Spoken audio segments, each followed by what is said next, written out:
So I want to start by saying good morning again, and welcome to our first Equity Summit. It is always uplifting being with colleagues in this community action work, even with when our togetherness is held virtually. Our togetherness and connectivity is bound by our promise that never leaves us.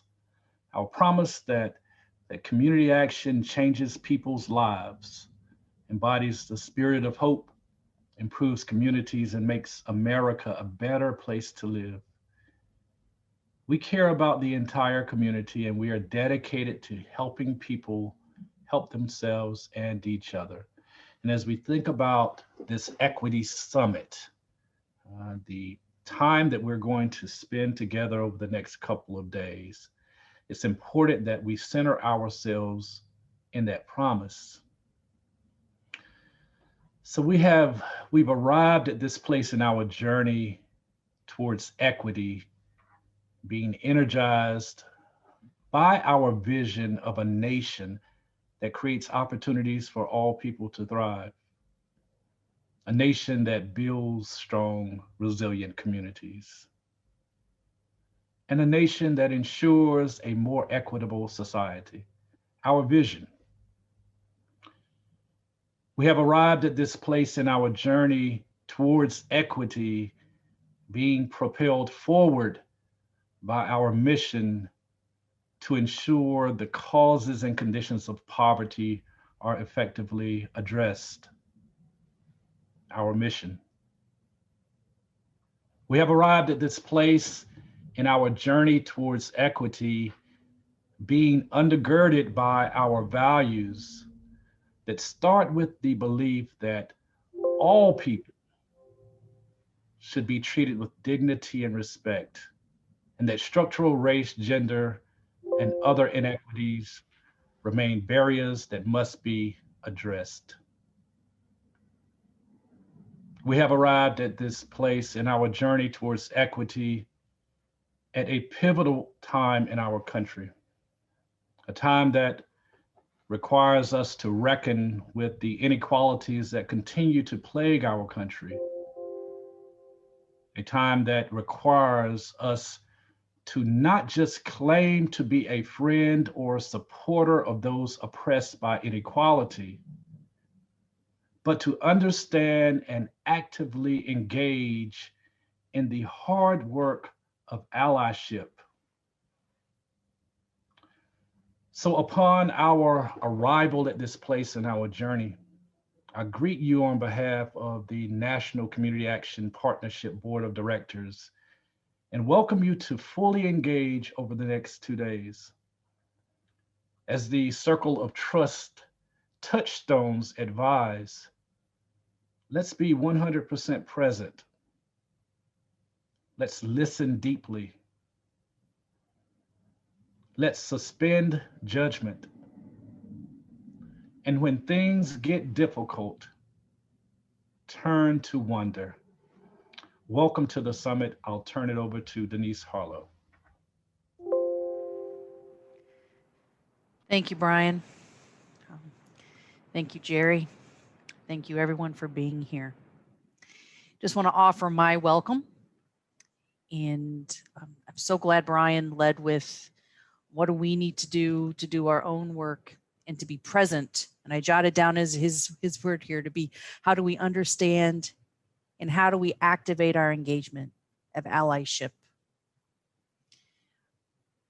We start with the promise, right? Community action cares about the entire community.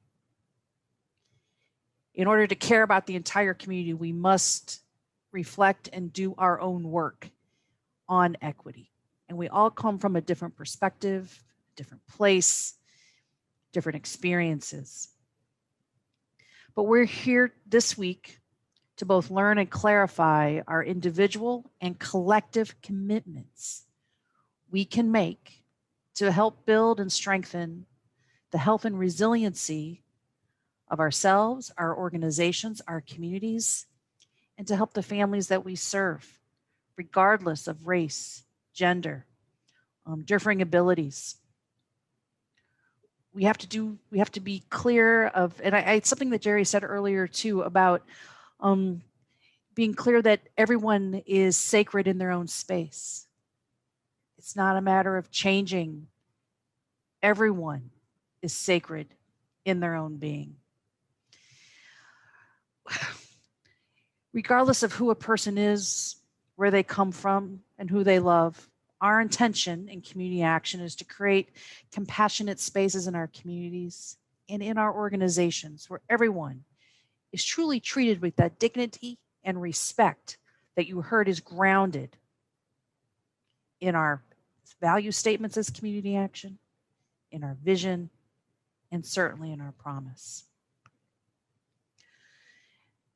We recognize the week that we're sitting in this week, and as Jerry mentioned, this is a trial for America, and we await a verdict. I want to make sure that we're inviting everyone to acknowledge and lament the pain. Black, Latinx, Asian, Native American people who have been brutalized by racism in these United States. I invite you, just as we acknowledged those whose land we sit on. Are there names that you're carrying with you today that you would like to put into the chat, to call out, to say their names, who have been lost to the racialized violence in our country? I think back to Tamir Rice, a child holding a toy gun, shot in a city park. In recent days, we've seen Dante Wright. We've seen Adam Toledo. And this week, we certainly hold the family, the friends, the community of George Floyd. Say their names: Breonna Taylor, Ahmaud Arbery, Amadou Diallo. The list is long. And those are the ones that hit the media spotlight. So many folks around this table here today have had personal loss.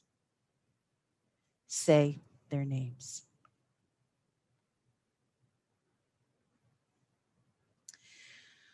We started yesterday, a number of folks around today's table, with our racial healing circles.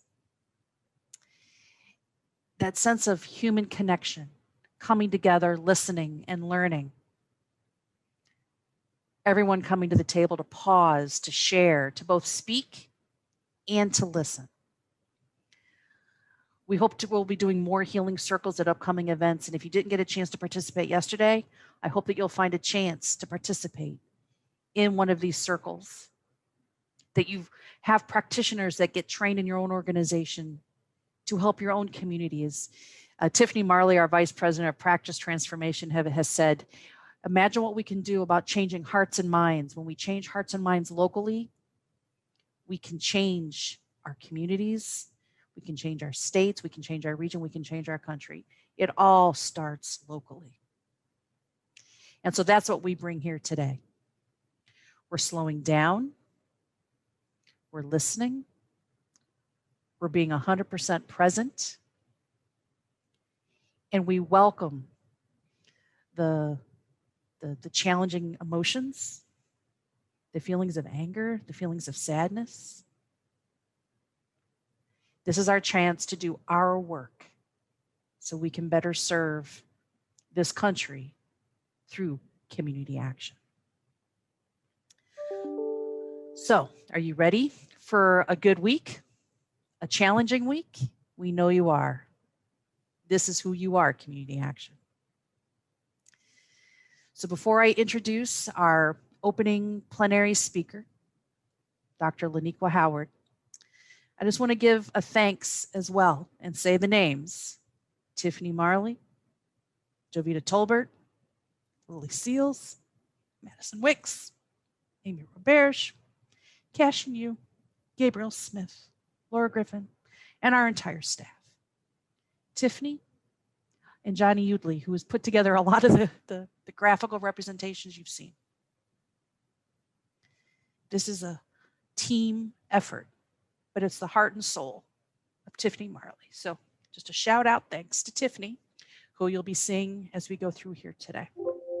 Shout out to our board members, who a year ago established the Equity and Economic Mobility Commission, which expanded the work of the Racial Equity Advisory Committee to the board that had been in place for several years. We have many of our commissioners with us on the phone or on the webinar this week as well, and you'll be seeing them tomorrow hosting a number of our table conversations that I hope you engage with. Also a thank you to our interpreters, American Sign Language, ASL. We have, as Madison noted earlier, Spanish to English translation. You'll also be seeing Kate Chappell pop up. She's doing an illustration that we'll be pushing out afterwards, because as adult learners, right, sometimes we hear, read, see, speak, and visualize. So this event is trying to hit a lot of different buttons and a lot of different balls in the air. So we ask your grace and patience on technology. So let's start off here with our first plenary keynote speaker. The Office of Community Services is critical to community action, right? Dr. Laniqua Howard comes to us as someone who is grounded in the work to fight the causes and conditions of poverty in America. As a political appointee in the Biden-Harris administration, her job is to ensure that we as a network, through the Community Services Block Grant and all the other things within her portfolio, certainly are deployed in a way that keeps us accountable and keeps us on mission, but is also to be our advocate within HHS and to be an advocate for the families we serve. So Dr. Howard, we are so thrilled that you are with us here today. I'm going to turn this over to you, and your experience in Wisconsin studying in terms of a research perspective on poverty is critical. You bring the academic perspective, the thinking and the connecting. Your work at First 5 Alameda County, you have the grassroots, the community-based organization perspective as well.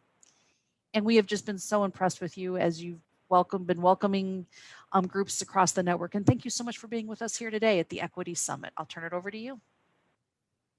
Thank you so much, Denise. Thank you to Denise and Brian for inviting me to participate in the Partnerships First Equity Summit. What a day, what an opportunity before us. As some of you are aware through some of the meet and greets that we've been engaged in over the last several weeks, I have been brought on board as the director of the Office of Community Services.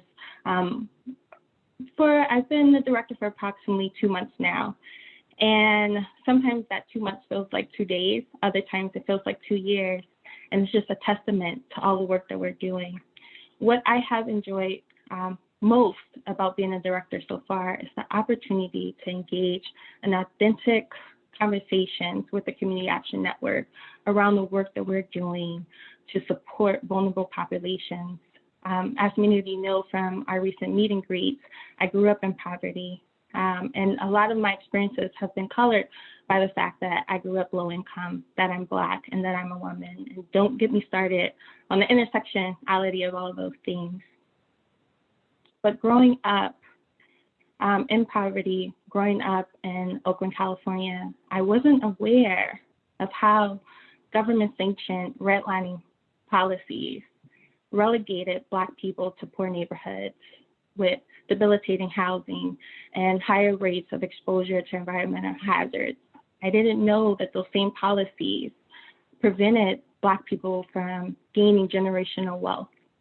In fact, I grew up listening to and internalizing the message that you have to pull yourself up by your bootstraps. And that underlying message that opportunity is free and available to all, and if you do not take advantage of it, something is wrong with you. It took me a long time to break away from that mentality, to understand and identify the structures and barriers and policies that have been put in place to relegate communities of colors to really exclude them from fully participating in society as a whole. And that is my truth, and I stand firmly in it, because I believe that you cannot begin to address racial equity and disparities without identifying and acknowledging what cost them. And so as we embark on these 2 days of learning, of really having a call to action, I want to thank you all for the work that you do day in and day out. This is not new to community action. Equity is a through line in everything that you do. From the very beginning, from your origins, you have been promoting racial equity. And what I am very happy about is that we have now a president and an administration that has prioritized this work, that has acknowledged that in order to really build an ambitious racial equity agenda, we have to look at all of federal government. We have to look at all of our policies and all of our procedures. And the thing is, we do not have all of the answers. We do not know everything that we need to do to really change these systems and these policies. But with the help of you all, with the work that you're doing on the ground, with the priorities of the administration, I believe that we are standing at a moment in time, a pivotal moment, where we can truly make a difference in the lives of the individuals and children and families and communities that we serve. So I've never been more happy to be engaged in this work, more happy to be a part of this amazing, incredible network. And I know that we do this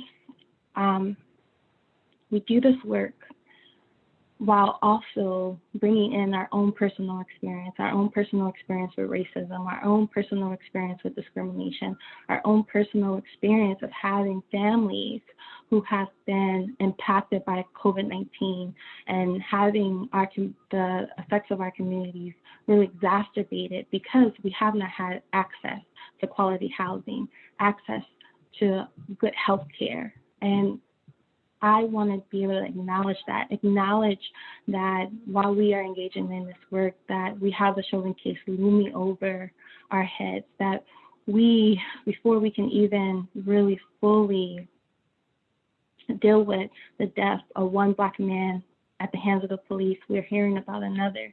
These things are not easy, and they don't operate in silos. We aren't able to compartmentalize all the different aspects of our work.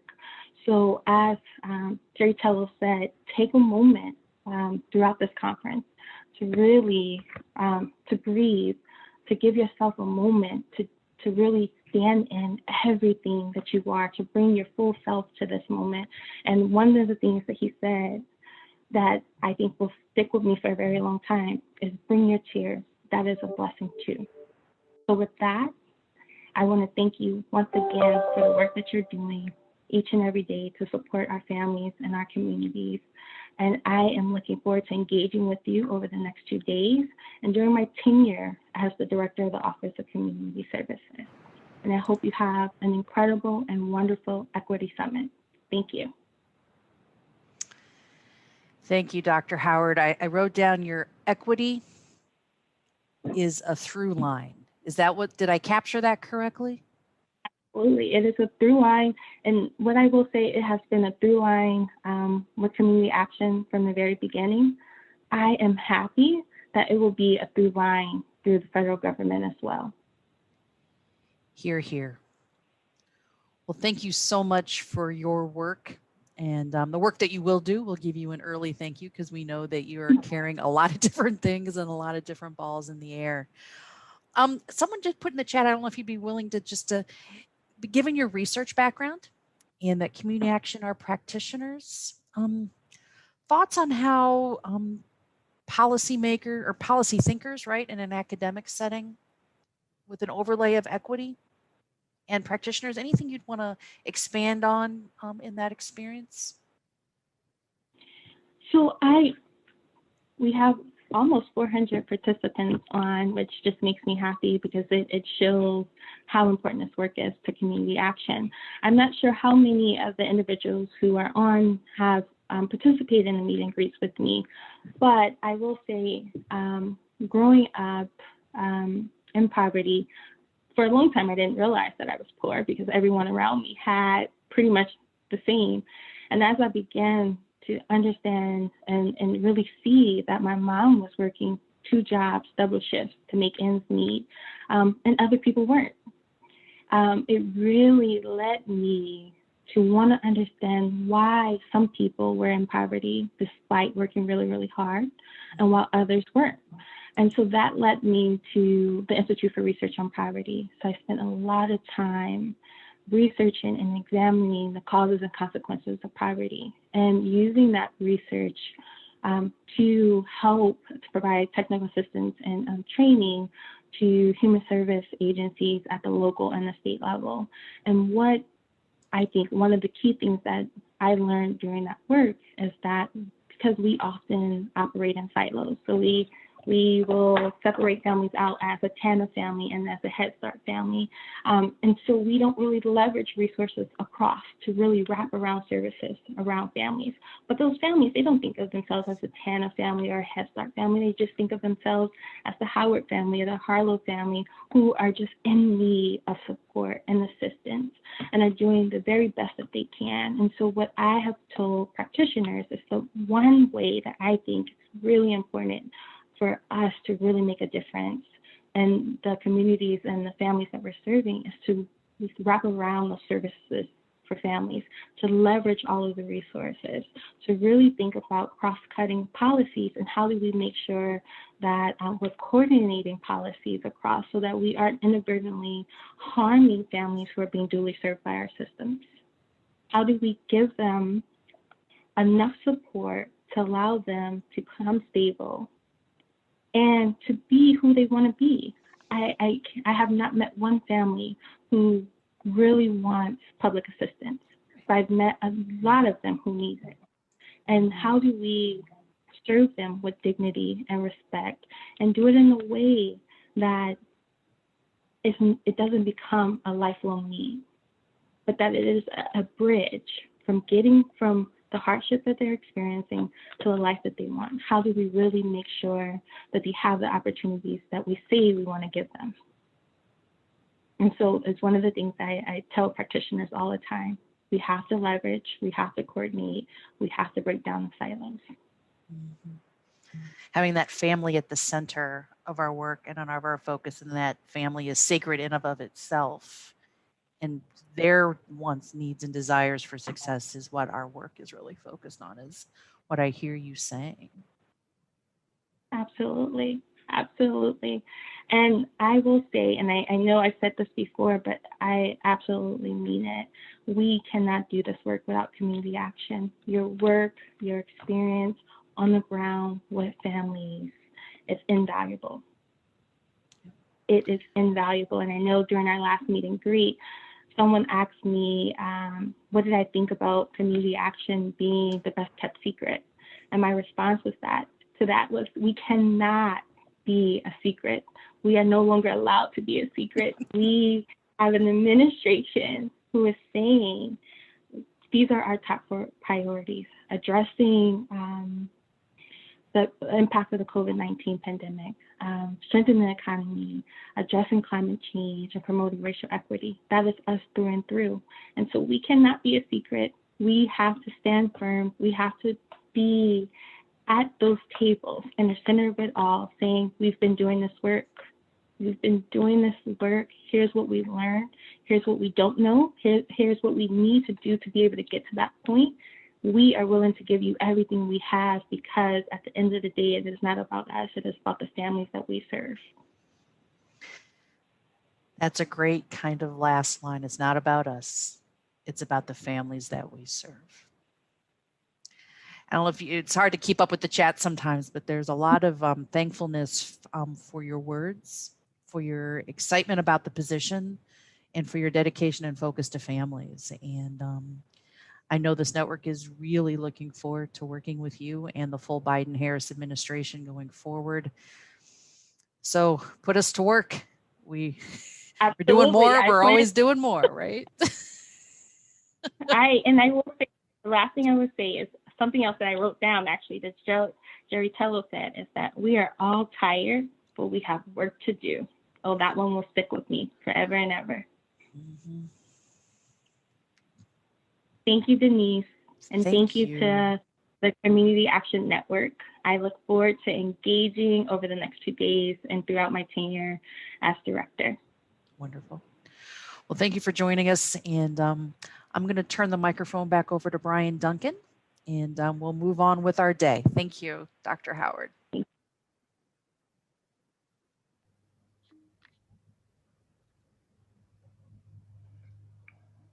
Thank you, Denise. And again, thank you, Dr. Howard, as well. It's always uplifting hearing you talk, and you are indeed a breath of fresh air to our network.